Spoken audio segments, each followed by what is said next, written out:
ఈరోజు మన గెస్ట్ శాంతి స్వరూప్ దూరదర్శన్ ప్రారంభమైన మొదటిసారిగా వార్తలు చదివిన వ్యక్తిగా నిలిచిపోయారు.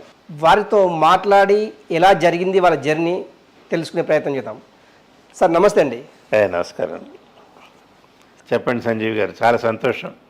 సార్ మీరు ఏం అడగాలనుకుంటున్నారు? సార్ అంటే ఏ తరానికి మీరు ప్రతినిధి?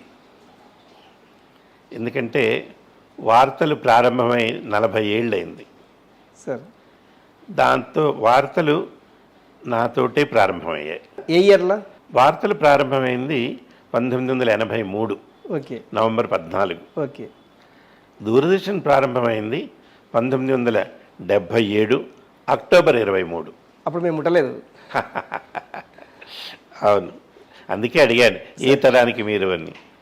ఆయన ఎందుకంటున్నంటే ఆ తర్వాత సాంకేతికంగా ప్రేక్షకుల పరంగా చాలా మార్పులు వచ్చాయి. అప్పట్లో ఏదైనా ఘటన చిత్రీకరించాలి అంటే అదొక పెద్ద యజ్ఞంలా ఉండేది. స్టూడియో నుంచి ఒక పెద్ద వ్యాను, దాంట్లో 3 కెమెరాలు, కెమెరా మనుషులు అందరూ కలిసి ఓ 30 మంది ఆ ప్రాంతానికి వెళ్ళి షూటింగ్ చేసి తీసుకొచ్చి ఎడిట్ చేసి చెయ్యాలి. అప్పుడు ఎడిట్ చేయటానికి రివర్సల్ ఫిల్మ్ అని ఉండేది. సార్ ఒకటి, దీనికంటే ముందు దూరదర్శన్కు మీరు ఎలా ఎంట్రీ అయ్యారు? దూరదర్శన్ ప్రస్తావన ముందు ఎలా జరిగింది? మీతో అన్నాను కదా, 77 అక్టోబర్ 23 ప్రారంభమైంది. ఓకే. దానికంటే ముందు 75-76 సంవత్సరంలో జాతీయ స్థాయిలో కేంద్ర ప్రభుత్వం ఒక పథకాన్ని చేపట్టింది. అదేంటంటే సైట్ అని పిలిచేవారు, సెటిలైట్ ఇన్స్ట్రక్షనల్ టెలివిజన్ ఎక్స్పెరిమెంట్ అని. ఓకే. దేశవ్యాప్తంగా చేశారు. ATS 6 అని ఒక ఉపగ్రహాన్ని అమెరికా దగ్గర నుంచి అద్దెకి తీసుకుని ఓకే దాని ద్వారా కార్యక్రమాలు ప్రసారం చేశారు. అహ్మదాబాద్ నుంచి వీటికి సంకేతాలు ఉపగ్రహానికి వెళ్ళేవి. గుజరాత్ అహ్మదాబాద్ నుంచి. అహ్మదాబాద్ నుంచి వెళ్ళేవి. ఆ ఉపగ్రహం నుంచి దేశంలో ఉన్న వివిధ ప్రాంతాలకు అవి వచ్చేవి. అయితే మన రాష్ట్రంలో 6 జిల్లాలని ఎంపిక చేసి మారుమూల గ్రామాల్లో ఈ డిష్ యాంటెన్నాలు పెట్టేవాడు. ఓకే. డిష్ యాంటెన్నా అంటే ఇప్పుడు మనం చూస్తున్నది కాదు, అదే దీనికి 10 ఇంతలు పెద్దగా ఉండేది. దాన్ని చికెన్ మెష్ యాంటెన్నా అనేవారు. ఓకే. చాలా పెద్దగా ఉండేది. అది కేవలం గ్రామీణ ప్రేక్షకులకి మాత్రమే ఇచ్చేవారు. ఓకే. దాంట్లో ఏంటంటే పొద్దున పూట అక్కడ విద్యార్థులకి పాఠాలు, మామూలు స్కూల్లో చెప్పేటువంటి పాఠాలే, వీటితో పాటు ఆరోగ్యం, పరిశుభ్రత, నీతి నియమాలు ఇవన్నీ చెప్పేవారు. సాయంత్రం పూట గ్రామస్తులకి సాంస్కృతిక కార్యక్రమాలు. ఓకే. అంటే ఏ ప్రాంతంలో అయితే అక్కడ కళలు, ఓకే. ఇప్పుడు మాట వరుసకి మనం తెలంగాణ తీసుకున్నాం అనుకోండి, ఇక్కడ ఒగ్గు కథలు, అవును అవును, తప్పెట గుళ్ళు, అవును, ఇలాంటివి ఉండే.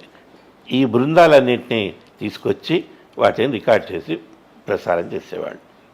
ఇవి రికార్డ్ చేయడానికి స్టూడియో ఇప్పుడు రాజ్భవన్ ఉంది, గవర్నర్ గారు ఉంటారు, ఓకే, వారి భవనం వెనకాల పైన కొండ మీద ఉండేది. ఓకే.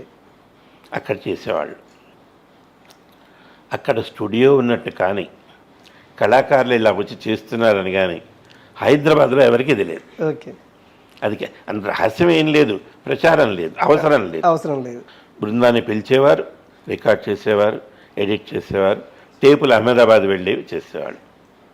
ఈ కార్యక్రమాలకి మధ్యలో సంధానకర్తగా, వ్యాఖ్యాతగా, పరిచయకర్తగా నాకు అవకాశం ఇచ్చారు. అవకాశం వచ్చే టైంలో అంటే చాలామంది ఎంప్లాయీస్ ఉంటారు, ఎందుకంటే మీరు అది ఒక గవర్నమెంట్ ఆఫీసు, ఆ గవర్నమెంట్ ఆఫీసులో చాలామంది ఎంప్లాయీస్ ఉంటారు. అందులో ఇంతమందిలో శాంతి స్వరూప్ని ఎందుకు ఎంచుకున్నారు మేనేజ్మెంట్? అక్కడ నేను అక్కడ ఎంప్లాయీని కాదు, అంతకు ముందు మీరు అడగటం బాగుంది. నేను ఆల్ ఇండియా రేడియోలో 1 ఏడాది ఉద్యోగం చేశాను. ఓకే. నేను నా చదువు అయిపోగానే ఓకే. అక్కడ కూడా వార్తా విభాగంలోనే చేశాను. ఓకే. దాన్ని న్యూస్ రీల్ అసిస్టెంట్ అనేవారు. ఓకే. అంటే వారానికి ఒక రోజు వార్తా నివేదిక ఉండేది. అవును. దానికి కావాల్సినటువంటి వార్తల్ని సేకరించి, ఇప్పుడు మీరే పని చేస్తున్నారో అప్పుడు ఆ పని నేను చేసేవాడిని. ఎప్పుడు 71, 72లో వాటిని తీసుకొచ్చి రేడియోలో తీసుకొచ్చి సంపుటీకరించి ఒక నివేదిక ఇచ్చేవాళ్ళం, వార్తా నివేదిక. అది కొన్నాళ్ళు చేశాను. అప్పుడు యువవాణి అని చెప్పి ఓ కార్యక్రమాన్ని ప్రారంభించారు. దానికి మొదటి అవకాశం నాకే లభించింది. నేను దానికి అనౌన్సర్గా, వ్యాఖ్యాతగా, కార్యక్రమ నిర్వాహకుడిగా చేస్తుండేవాడిని. అది ఎలా ఉండేదంటే, సాయంత్రం 6ంటికి ప్రారంభించాలి. ఒక్కరోజు 6ంటికి ప్రోగ్రామ్ ఏమి ఉండేది కాదు. మా పెద్దలు ఉండేవారు, ఆయన ప్రోగ్రామ్ ఎగ్జిక్యూటివ్ వాళ్ళు పిలిచి, శాంతి ఏదో ఒకటి చదివిస్తే అంటే మర్యాదగానే సరే చూసుకుని, నేను ప్రయాగ రామకృష్ణన్ ఉండేవారు, ఆయన ఇలాగ అప్పటికప్పుడు కవిత్వాలు రాసి చదివేసేవాడు. అది అలా అలవాటు అయిపోయి, అలా చేస్తున్న టైంలో టెలివిజను ఆంధ్రప్రదేశ్లో ప్రారంభించాలని ఆలోచిస్తున్నారు అని తెలిసింది. మీరు ఆల్ ఇండియా రేడియోలో పనిచేసే క్రమంలో మొట్టమొదటిసారిగా మీరు తీసుకున్న పారితోషికం ఎంత ఉండొచ్చు? అది జీతమే. ఎంత? 3000. ఇది ఎప్పుడు 1970. అంటే ఇవాళకి 53 ఏళ్ల క్రితం. అది జాగ్రత్తగా దాచుకున్నాను కూడా. మొదటి జీతం అంటే ఖర్చు అయిపోయింది, మీరు అడగండి. అయిపోయిన తర్వాత నేను అప్పుడు మా స్నేహితులతో అనేవాడిని, ఏదో ఒక రోజు మన తెలుగు నేలకి టీవీ వస్తుంది, నేను అందులో పనిచేస్తాను, వాళ్ళని పిచ్చోడిని చూసినాడు ఏ పోవాను. అలా అంటున్న టైంలో ఈ సైట్ ప్రోగ్రామ్ స్టార్ట్ చేశారు. చేసి మమ్మల్ని పిలిచారు. మీకు రేడియోలో అనుభవం ఉంది కదా, ఆ వ్యాఖ్యానం అవి ఇక్కడ చెప్పండి. అక్కడ తేడా ఏంటి, రేడియోలో అయితే ఇలా తల వంచుకుని మైక్ ముందు చెప్పేస్తారు, అక్కడ మైక్ చూసి చెప్పరు. ఇక్కడ కెమెరా చూసి చెప్పాలి. సరే, దానికి ఏంటంటే చిన్నప్పటి నుంచి స్కూల్లో, కాలేజీలో నాటకాలు వేయటం నాకు అలవాటు. నేనే రాసి వేసేవాళ్ళం. రవీంద్రభారతిలో వేశాం. దానివల్ల స్టేజ్ మీద ఎలా ప్రవర్తించాలి అనేది కొంత అనుభవం ఉంది. ఇప్పుడు కెమెరాను చూస్తే ఎలా ప్రవర్తించాలి అనేది కొంత ఎక్స్పీరియన్స్ ఆల్రెడీ ఉంది. అది ఉపయోగపడింది. సరే, ఇక్కడికి వచ్చి స్టార్ట్ చేశాం. అంటే మొత్తం మీద టీవీలో కనిపించడానికి మీకు నాటక రంగమే తోడ్పడింది అంటారు. మొట్టమొదటిసారిగా టీవీలో వార్తలను ప్రజెంట్ చేసే క్రమం మీ ఫీలింగ్ ఎలా ఉండేది సార్? మొన్న ఇటీవల మన దేశానికి చెందినటువంటి ఒక సాంకేతిక పరికరం చంద్రుడి మీదకి వెళ్ళి దిగింది. చంద్రయాన్ 3 కదా? అవును. దాంట్లోంచి రోవర్ బయటకు వచ్చి చంద్రుడి మీద నడిచింది. అది శాస్త్రవేత్తలు సాధించిన విజయం.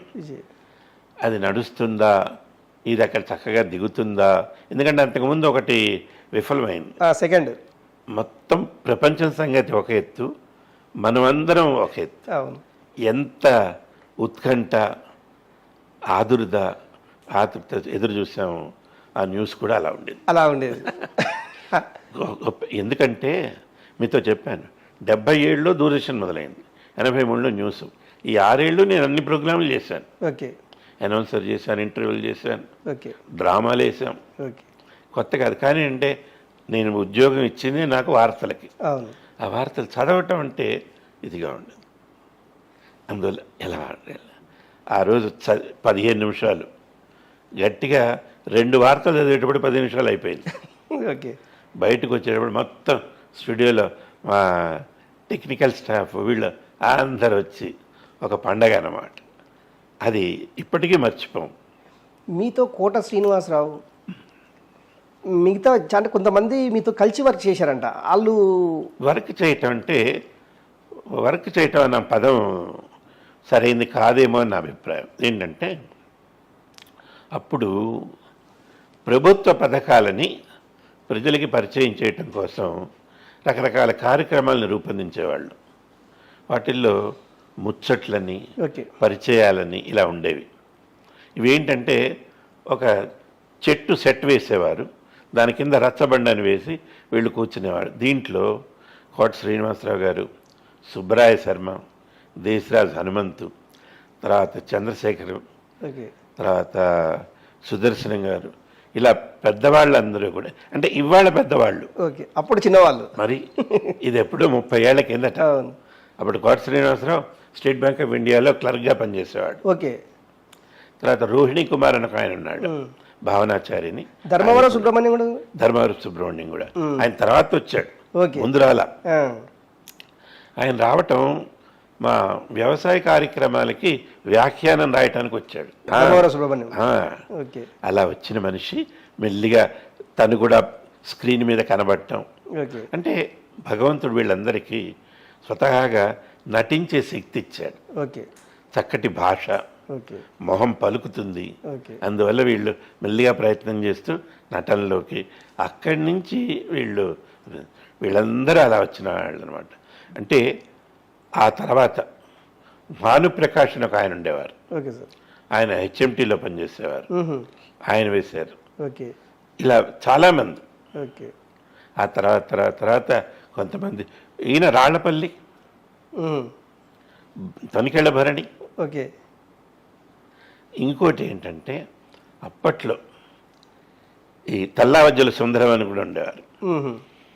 ఇలా నాటకాలు వేస్తున్న వాళ్ళకి టీవీలో అవకాశం రావటం అంటే సినిమాలో వచ్చినంత ఆనందం. ఓకే. ఎందుకు, ఈ మాధ్యమం కొత్తది. సినిమా కూడా ఏంటంటే మనకి థియేటర్కి వెళ్తే ఇంతమంది చూస్తున్నారని తెలుస్తుంది. ఇవాళ టీవీ ఎన్ని వేల మంది చూస్తున్నారో మనకి తెలియదు. అవును, అవును. అప్పుడేంటి, ఒకటే ఛానల్, దూరదర్శన్. ఈ దూరదర్శన్లో వార్తలు చదివి మీరు ఏదైనా ఫంక్షన్లకు వెళ్ళినప్పుడు కానీ, రోడ్లపైకి వెళ్ళినప్పుడు కానీ, ఇగో శాంతి స్వరూప్ టీవీలో కనిపిస్తాడు ఈ అనుభవం ఎప్పుడన్నా ఎదురైందా సార్? ఎప్పుడన్నా అన్న పదం అన్యాయం ఉండేది, చాలా ఎక్కువగా ఉండేది. అదే చెప్తూనే, దాన్ని ఎలా పే చేసిండ్రు? అంటే మర్యాదగానే ఉండేవాళ్ళు. ఇక్కడ ఇంకోటి ఏంటంటే, నేను చదివింది వార్తలే, నేను ఏదో సినిమాలో లాగా లేకపోతే నాటకంలో లాగా పాత్ర కాదుగా పోషించేది. గౌరవంగా, ఆ గౌరవం అభిమానంతో పలకరించేవాళ్ళు. వాళ్ళు నిజానికి ఫంక్షన్కి నేను వస్తున్నానని చెబితే ఎదురు చూసేవాళ్ళు, వేరే చోటు నుంచి వచ్చేవాళ్ళు కూడా. ఓకే. దీనికి ఒక పెద్ద ఉదాహరణ ఏంటంటే, మన హైదరాబాద్కి ఒక 60 కిలోమీటర్ల దూరంలో బాటసింగారం అని ఒక ఊరుంది. అవును. ఈ ఇందాక చెప్పిన సైట్ ప్రోగ్రామ్ అయిపోతున్నప్పుడు చివర్లో ఈ ఏడాది పాటు ఎలా జరిగిందో ఒక సమీక్ష చేయమని చెప్పి ప్రధానమంత్రి గారు అడిగారు. అప్పుడు ఈవిడే ఇందిరాగాంధీ గారు ఉన్నారు. అది చేయటానికి కెమెరా టీం వెళుతూ నన్ను కూడా తీసుకెళ్ళారు. ఓకే. వాళ్ళకి చెప్పారు ఇట్లా వస్తుంది అని. మీరు నమ్మండి సంజీవ్, ఆ రోజు బాటసింగారానికి చుట్టుపక్కల గ్రామాల నుంచి ఎద్దుబళ్ళు కట్టుకొని వచ్చారు మనుషులు మిమ్మల్ని చూడడానికి. వాళ్ళు రావటం ఒత్తిగా రాలేదు. వాళ్ళు ఏంటి, వాళ్ళ గ్రామాల్లో సమస్యలు ఉన్నాయి, మంచినీళ్ళు లేవు, రోడ్లు లేవు, స్కూల్ లేదు, ఆసుపత్రి, ఇవన్నీ రాసుకొచ్చారు. చదవాలి వార్తలు. వాళ్ళ నమ్మకం ఏంటి, అవి తెచ్చి మాకు ఇస్తే మేము గవర్నమెంట్కి ఇస్తాం, అవుతుంది అని. అది ఒక విధంగా సంతోషం, నా గొప్ప కాదు, ఈ మాధ్యమం మీద ఉన్న వాళ్ళ నమ్మకం. అప్పుడు ఇప్పుడు ఎప్పుడు ఇన్ని సరే అవన్నీ తీసుకుని వాళ్ళందరికీ చెప్పి, వాళ్ళు అప్పుడు చెప్పండి అంటారు, ఇక్కడ కాదు మేము తీసుకెళ్ళి ఇస్తాము, తెచ్చి మేము ఆ డైరెక్టర్కి ఇస్తే ఆయన సెక్రటేరియట్కి పంపించారు. కొన్ని జరిగినాయి, కొన్ని కాలేదు, అది వేరు. మీకు ఒక మంచి మిత్రుడు ఉండేవాడంట షటిల్ ఆడడంలో, మీరు కూడా అప్పట్లో బాగా షటిల్ ఆడేవాడంట. ఆ కథ ఒకసారి 2 సార్లు చెప్తారా, అసలు ఏం జరిగింది? అంటే తను కార్యక్రమాన్ని ఎక్కడున్నా చూసేవాడు. ఓకే. 7ంటికి ప్రసారం అయ్యేవి. ఓకే. తను ఎట్లాంటి ఏ పరిస్థితిలో ఉన్నా ఓకే చూసేవారు. ఓకే ఎంతగా చూసేవాడంటే, ఇంకోటి వార్తలు నేను రాయను, అవును, సంపాదకులు రాస్తారు. సంపాదకులు రాస్తారు. దాన్ని అసలు ఇంగ్లీష్లో వస్తుంది, దాన్ని సంపాదకులు సెలెక్ట్ చేస్తారు, అనువాదకులు వేరే ఉంటారు, వాళ్ళు అనువాదం చేసిస్తారు, నాకు టైప్ చేసిన కాగితం వస్తుంది. అది తప్పులు పోకుండా చదవాలంతే. ఇన్ని స్థాయిలు ఉన్నాయి. ఆ అనువాదకుల్లో చాలామంది పెద్దవాళ్ళు వచ్చేవాళ్ళు. ఓకే.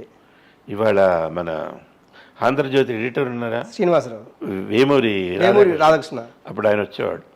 అప్పుడు ఆయన జర్నలిస్టే కదా. అవును అవును అవును. ఇది ఎప్పటి మాట, 83 మాట.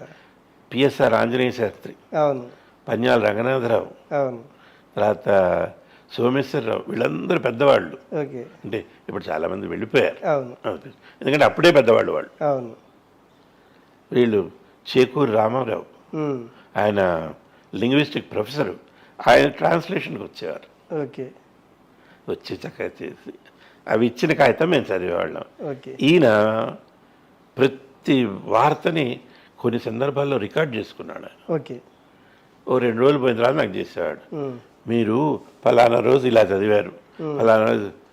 సార్ అవునండి, మీరు అలా చదివితే బాగుండేది అని నాకు చెప్పాడు. అలాగేనండి. అందువల్ల ఆయన అంటే ఎంత ప్రేమో అంత భయం ఉండేది. అంటే ఎక్కడ తప్పు పట్టుకుంటాడో అని. చాలా స్నేహం, ప్రేమగా ఉండే మనిషి. అతను లవ్ మ్యారేజ్ సార్? ఎవరిది? ఈ మీతో షెటిల్ ఆడే శరత్ది. Doctor sir professional? అట్లా ఉండేది. Okay okay. ఈ జర్నీలో సుమారు అంటే 77 నుంచి 2014 వరకు మీకు చదివిన వార్తల్లో బాగా అనిపించింది, దీనివల్ల కొంత చేంజ్ అయ్యింది అని చెప్పగలే వార్త ఏది ఉంటుంది సార్? మీరు గమనిస్తే వార్తల వల్ల చేంజ్ అవ్వదు, చేంజ్ గురించే వార్త వస్తుంది. అది ప్రభుత్వం కావచ్చు, ప్రజల జీవితం కావచ్చు, ఏదైనా సంఘటన కావచ్చు.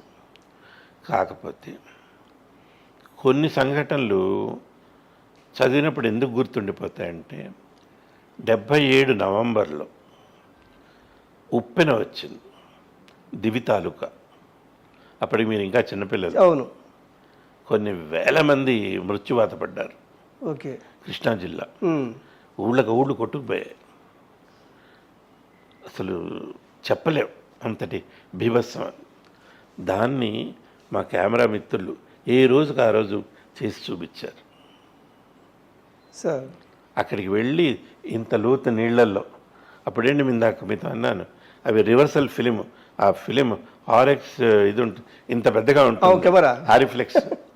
అది మొయ్యాలి. మోసి తీసుకెళ్ళి తెచ్చి ఆ ఫిలిం అప్పటికప్పుడు ఎడిట్ చేసి, ప్రాసెస్ చేసి, ఎడిట్ చేసి చూస్తూ కామెంటరీ చెప్పాలి. అది మోసే వాళ్ళు వేరే ఉంటారు, తీసే వాళ్ళు వేరే ఉంటారు సార్. ఆ దూరదర్శన్ కెమెరాలు అంటే ఇప్పుడు లేవు, కానీ 2012-13 వరకు అసెంబ్లీకి తీసుకొచ్చారు. 2000 దాకా బాగా వాడారు. తర్వాత ఈ ఎలక్ట్రానిక్ కెమెరాస్ వచ్చాయి. అవును. అయినాయి. తర్వాత అది ఏనాటికి మర్చిపోలేనివి. అలాంటివే ఇంకో 2 ఉన్నాయి. అంటే అవి ఎంత తక్కువ ఉంటే అంత మంచిదని నా భావం. ఓకే. ఒకటి, ప్రధానమంత్రి ఇందిరాగాంధీ గారి హత్య. ఆవిడ్ని కాపాడాల్సిన అంగరక్షకులే పొద్దున్న లేచి టపటపటపా కాల్చారన్న విషయం చెప్పారు, కానీ మమ్మల్ని చెప్పొద్దన్నారు. ఓకే. సాయంత్రం దాకా ప్రోటోకాల్. ఎందుకంటే రాజీవ్ గాంధీ ఆయన ఢిల్లీలో లేరు, కలకత్తాలో ఉన్నారు అప్పుడు. ఆయన ఢిల్లీ రావాలి, ఆయన్ని ప్రైమ్ మినిస్టర్గా డిక్లేర్ చేయాలి. ఎందుకంటే రాజు లేకుండా రాజ్యం ఉండకూడదు. కానీ మాకు తెలుసు. ఎప్పుడు చదవాలని ఆతృత అనిపించింది ఆ క్రమం. అంటే ఎప్పుడు చెప్పమంటారు, పొద్దున్నే పిలిచేశారు స్టూడియోకి, 9 వెళ్ళిపోయాం. ఇప్పుడు చెప్తారు, ఇప్పుడు సాయంత్రం దాకా అట్లా కూర్చోబెట్టి సాయంత్రం. అలాంటిది ఇంకొకటి ఏంటంటే, రాజశేఖర్ రెడ్డి గారు, ఓకే, ఆయన సీఎం. అవును. ఆయన పొద్దున హెలికాప్టర్లో ఎక్కి వెళ్ళారు. నాకు ఇంటికి ఫోన్ వచ్చింది, సీఎం మిస్ అయ్యారట, స్టూడియోకి రా. ఆయన చిన్నపిల్లాడ సీఎం మిస్ అవ్వటం ఏంటి సార్, మీరు జల్దీ రా. నాకు అర్థమైంది ఏదో డేంజర్ ఉంది. వెళ్ళాం. అప్పటికి రోసయ్య గారికి తెలుసు, అంటే చనిపోయిండు. చెప్పలేదు.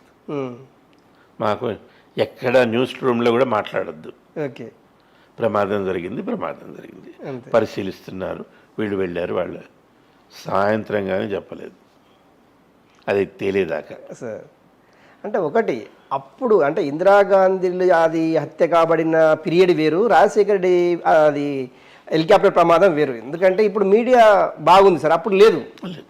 At same time Rajiv Gandhi కూడా మీరే వార్త చదివి ఉండొచ్చు సార్ అప్పుడు. అదొకటి.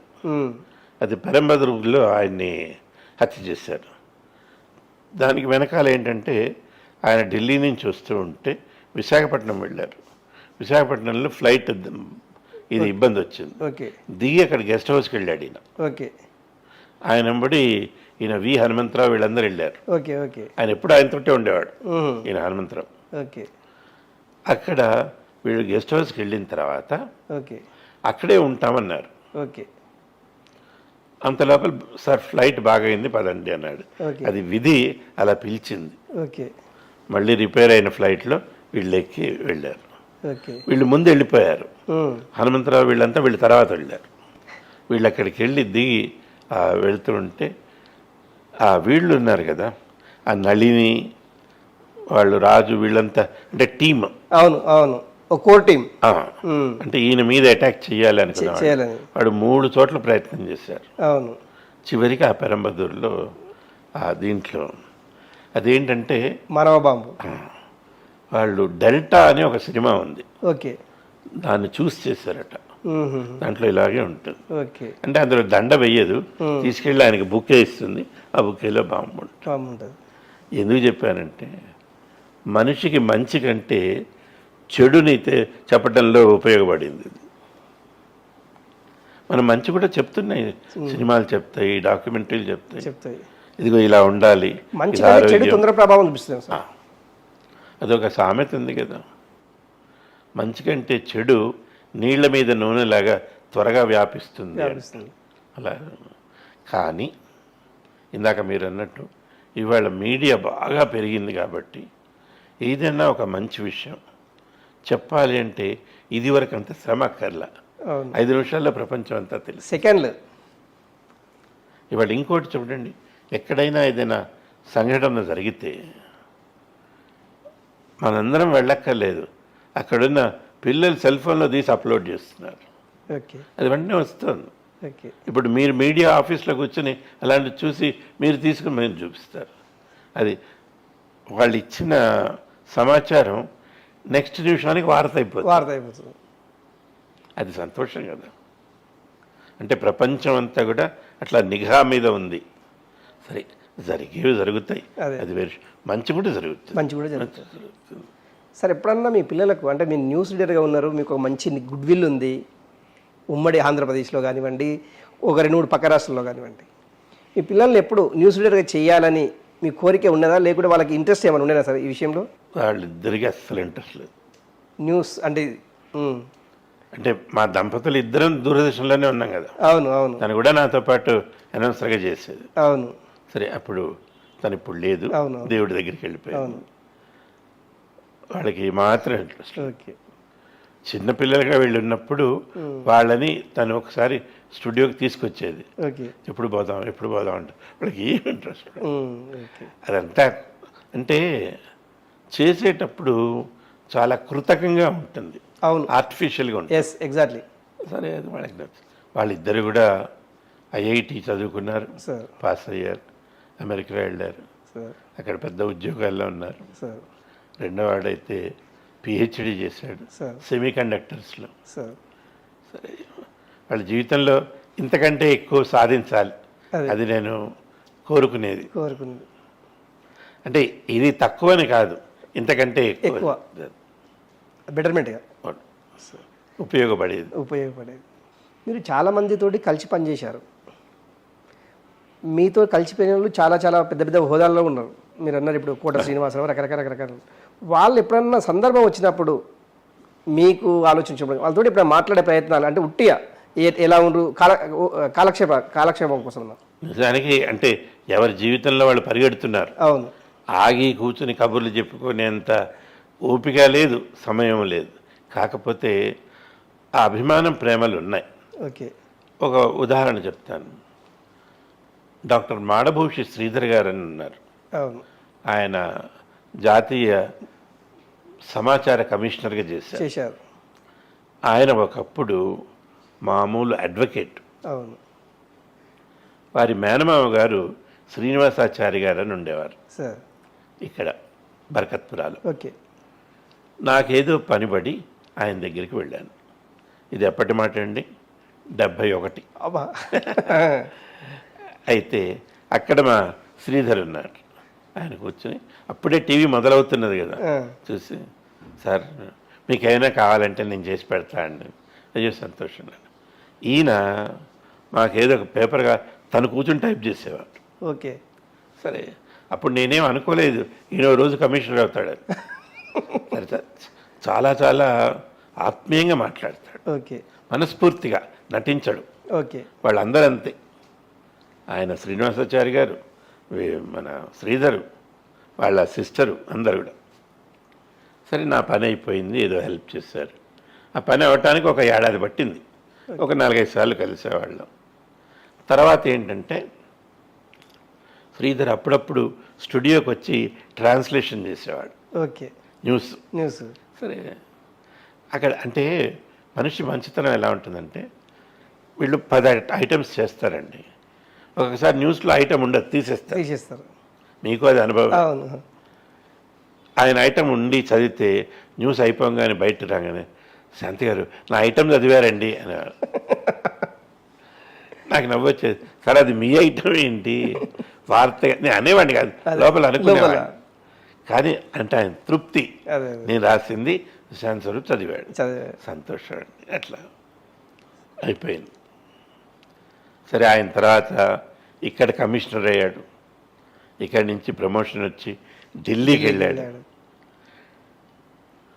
ఢిల్లీకి వెళ్ళిన రోజున మీరు ఇందాక అన్నారు సరే, నేను ఆయన అంటే నా నెంబర్ ఉంది ఆయన దగ్గర, ఆయన నెంబర్ నా దగ్గర ఉంది. నెంబర్ చూసి మెసేజ్ పంపించాను.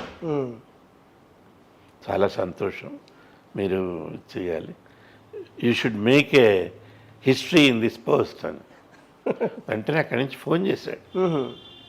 సార్ మీరు గుర్తుపట్టుకొని చేయటం నాకు సంతోషంగా ఉంది.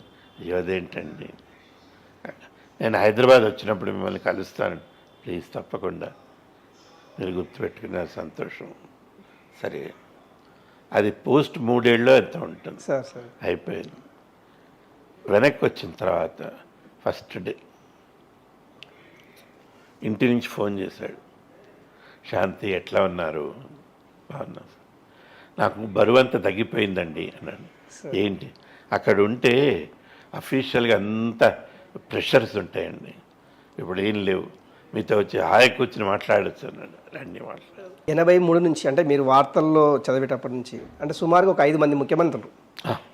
ఈ 5 మంది ముఖ్యమంత్రుల్లో ఈ ముఖ్యమంత్రి ఉండే టైంలో బాగా ఉంది రాష్ట్రము, అభివృద్ధి అయింది అనేసి ఏ ముఖ్యమంత్రి మీకు పాయింట్ ఇవాళ చెప్పగలుగుతారు సార్? అలా ఒకళ్ళని అంటాం నిజానికి భావ్యం కాదు. ఇవి రాజకీయాలు. ప్రతి మనిషి కూడా అందులో ఆ స్థాయికి వచ్చిన వాళ్ళు అభివృద్ధికి కృషి చేశారు. వాళ్ళందరూ ఎంతో కొంత చెయ్యింది. ఇవాళ రాష్ట్రం ఇలా ఉండదు. నిన్నటి వాళ్ళు ఎవ్వరు ఏం చేయలేదు, మేమే చేశాము అంటే అది సరైన మాట కాదు. ఇప్పుడు ఇంటి పైన ఉన్నాము అంటే కింద పునాది ఎవడో కట్టాడు కదా, ఏం కట్టలేదు మేమే పైన ఎక్కామంటే ఎట్లా ఎక్కుతారు? ఇవాళ రాష్ట్రం వచ్చి స్వాతంత్రం వచ్చి 75 ఏళ్ళు, మనకి రాష్ట్రం 56 తర్వాత వచ్చింది. అవి 50 ఏళ్ళు, ఇవి 20 ఏళ్ళు, 70 ఏళ్ళు. ఎంతమంది చేస్తే ఇట్లా వచ్చింది? ఒకటి, ఎవరు చేసే పద్ధతి ఒక విధంగా ఉంటుంది. మాట వరుసకి ఇది వరకు ఇన్ని ఇంజనీరింగ్ కాలేజీలు, ఇంతమంది బీటెక్ మిత్రులు లేరు, మెడికల్ కాలేజెస్. అప్పుడు నిద్రమల్లి జనార్దన్ రెడ్డి గారి టైంలో పెరగటం మొదలుపెట్టింది. అవు ఆయన ఇచ్చారు. తర్వాత కోట్ల విజయభాస్కర్ రెడ్డి గారు, ఆ తర్వాత టీడీపీ వచ్చింది. అవును టీడీపీ పెంచింది. దాంతో టీడీపీ వచ్చిన తర్వాత మన గ్రామీణ వ్యవస్థలోనూ భూమి నిర్వహణలో కొన్ని మార్పులు వచ్చినాయి. పటేల్ పట్వారీ వ్యవస్థను ఆపేసి వీళ్ళు వేరేగా చేస్తారు. అవును అవును దానివల్ల కొంత మంచి జరిగింది. ఇప్పుడు ఈ తర్వాత ఏంటంటే మళ్ళీ కాలేజీలు పెంచారు. ఒక దశలో 273 కాలేజీలు వచ్చినాయి. Engineering college. Yes, exactly. ఎవరిని పలకరించు బీటెక్ బీటెక్. ఇంట్లో అబ్బాయి అన్నా బీటెక్, అమ్మాయి అన్నా బీటెక్. బీటెక్ అవి ఎంత దశకి వెళ్ళినాయంటే తర్వాత వాటిని తగ్గించాల్సి వచ్చింది. అలాగా. అయితే వైద్య రంగంలో అప్పట్లో కొన్ని ప్రయత్నాలు, ఇప్పుడు ప్రస్తుతం ఈ ప్రభుత్వం జాగ్రత్త తీసుకొని రాష్ట్రాన్ని 33 జిల్లాలుగా విభజించి ప్రతి జిల్లాలో ఒక వైద్య కళాశాల. అవును. అదేంటి వృత్తి కళాశాల అంటే టీచింగ్ హాస్పిటల్స్ అన్ని, టీచింగ్ హాస్పిటల్. ఎగ్జాక్ట్లీ. ప్రతి చోట ఒక ఆసుపత్రి. ఇవి కాక బస్తీ దవాఖానా. అంటే వైద్యం పేదవాడికి ఇంటి దగ్గరే అందుతుంది. ఇలాంటివన్నీ కూడా మర్చిపోలేం కదా. అవును. రేపు పొద్దున ఇంకా ఇంతకంటే మంచి జరుగుతుంది. సార్, చివరిగా ఇప్పుడున్నటువంటి టీవీలో ప్రజెంట్ వార్తలు చదివే వాళ్ళకు, ఈ జనరేషన్ వాళ్ళకు మీరిచ్చే సలహాలు సూచనలు ఏంటి? ఈ తరానికి సూచనలు సలహాలు మనం ఇచ్చే స్థాయిలో ఉన్నామా అని నా అనుమానం. ఎందుకంటే వాళ్ళు రాకెట్ వేగానికి చెందిన తరానికి చెందిన వాళ్ళు పరిగెడుతూనే ఉంటారు. అన్నీ వందే భారత్ రైళ్ళు, సూపర్ స్పీడ్ రైళ్ళు. అంటే వాళ్ళకి ఇస్తున్నటువంటి టార్గెట్స్ కూడా అలా ఉంటాయి. 5 నిమిషాల్లో 50 వార్తలు, 4 నిమిషాల్లో 40 వార్తలు. అవును. గడగడగడగడ చెప్పేయటమే. అంటే అంటే ఇది దృక్పథంలో మార్పు. అంతే అంతే అంతే. ఇప్పుడు నేను పాతవాడిని, అవును, కాబట్టి నా దృక్పథం వేరేగా ఉంటుంది. నా ఉద్దేశం ఏంటంటే మాకు చిన్నప్పటి నుంచి చెప్పింది, నేను నమ్మింది కూడా. ఒక వాక్యం కానీ, ఒక సత్యం కానీ, ఒక వాస్తవం కానీ మీరు చెబితే మళ్ళీ చెప్పనక్కర్లేకుండా అవతల వాడికి అర్థం కావాలి. మీరు అందంగా ఉన్నారు అని అన్నాను, మీకు అర్థం కాలే. అవును. అది మళ్ళీ వీళ్ళు రిపీట్ కావద్దు. అంటే ఇది ఎవరినో ఉద్దేశించి కాదు. ఒకసారి ఏదో ఫంక్షన్లో కలిశారు. సరే, పాపం వాళ్ళు మర్యాదగా ప్రేమగా వచ్చి పలకరించారు, సంతోషం. సరే, ఉండబుద్ధి కాక అడిగాను, ఎందుకు అలా వేగంగా చదువుతారు అని. అర్థం కాదు కదా సార్. అర్థమైతే ఛానల్ చూడరు సార్. ఓహో, ఇది బాగుంది. అంటే వాళ్ళు ఛానల్ చూడాలని, మళ్ళీ చూడాలని. సరే, అది దృక్పథంలో మార్పు. ఇంకోటి, ఇవాళ వార్త కంటే దాని మీద వ్యాఖ్యానం ఎక్కువ అవుతుంది. ఇప్పుడు ఒక సంఘటన జరిగింది, మంచి అయితే సంఘటన అంటాం, చెడైతే దుర్ఘటన అంటాం. అది చెప్పరు. దాని గురించి ఈయనేమన్నారు, ఆవిడేమంది, ఆయన అన్న దాని మీద ఈయనేమన్నాడు, ఓ అరగంట చెప్తారు, అసలు విషయం ఎటు పోతుంది. అంటే దీనివల్ల ఇది ఎలా ఉంటుందంటే, పాత రోజుల్లో మన రచ్చబండ కింద ఊళ్ళో కూర్చుని కబుర్లు చెప్పుకున్నట్టుంది. వార్తలు అందివ్వట్ల. నా ఉద్దేశంలో వార్త అంటే వాస్తవం. జరిగింది చెప్పు, జరిగినట్టు చెప్పు. అప్పుడు మాధ్యమం మీద నమ్మకం పెరుగుతుంది. నమ్మకంతో పాటు ఏంటంటే ఆశ. ఇది మీడియం కనపడినంత స్మూత్గా లేదండి. దీనివల్ల ప్రపంచం ఎన్నో మార్పులు చూస్తుంది. ఇందాక మీరు అన్నారు, ఎక్కడ జరిగిందైనా క్షణంలో కనపడుతుంది కదా, అది చెయ్యొచ్చు. దాన్ని మనం వాడుకోవాలి. ఇది వార్తని వార్తలాగా చూడాలి, నిజాన్ని నిర్భయంగా చెప్పాలి. అంతేగాని అర్థం కాని పద్ధతులు చెప్పి అందరినీ ఆగం చేయొద్దు అనేసి శాంతి స్వరూప్ గారు చెప్తుంటారు.